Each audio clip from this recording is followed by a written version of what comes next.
Ilhan Omar's net worth has jumped $30 million in 2 years.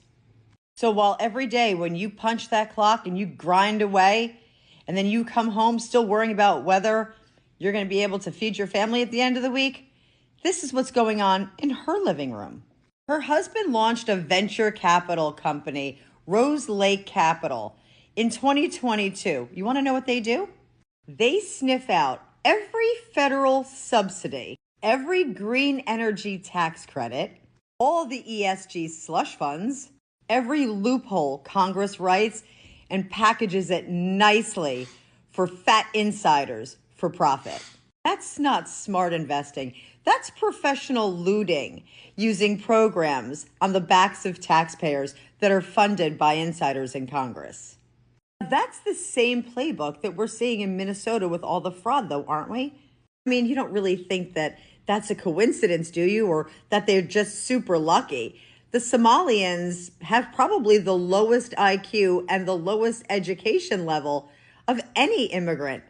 They've taken government programs like COVID and the child nutrition program that Ilhan Omar herself turbocharged and got passed. Flood those programs with fake shell companies and nonprofits that don't exist, produce fake receipts, and then take billions of money, taxpayer, hardworking money, and enrich themselves. Send it overseas, poof, and it disappears. These aren't Harvard graduates with MBAs or Wharton graduates that cracked the code. No, these are Somalian immigrants with little or no education that have learned to milk the federal government programs to enrich themselves. And that didn't happen by accident. It didn't. It's the same blueprint that Rose Lake firm Ilhan Omar's husband uses every single day. Spot the grant, the federal subsidy, check the box in the name of community or disadvantage or children's nutrition. Everyone's favorite, the Green New Deal, clean energy. Man, did they make billions of dollars on the backs of taxpayers on that bullshit scam. They just form the shell company, they file the forms, they produce the fake receipts, and they take it straight to the bank. It's that easy. And they don't lift a finger. They don't clock in like you and me. They don't bust their ass all week long and then look at their paycheck and realize there's hardly anything left.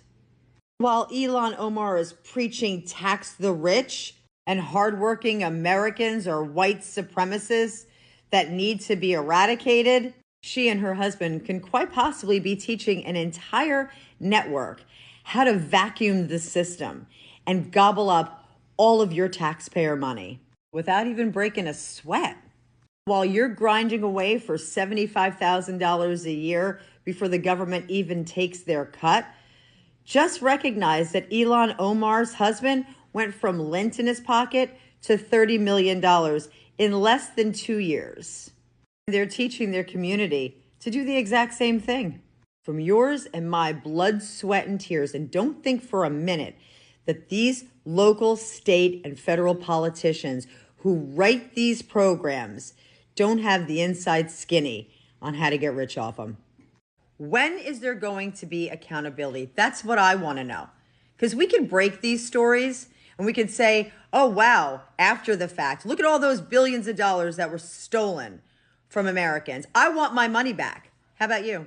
I want my money back and I want accountability.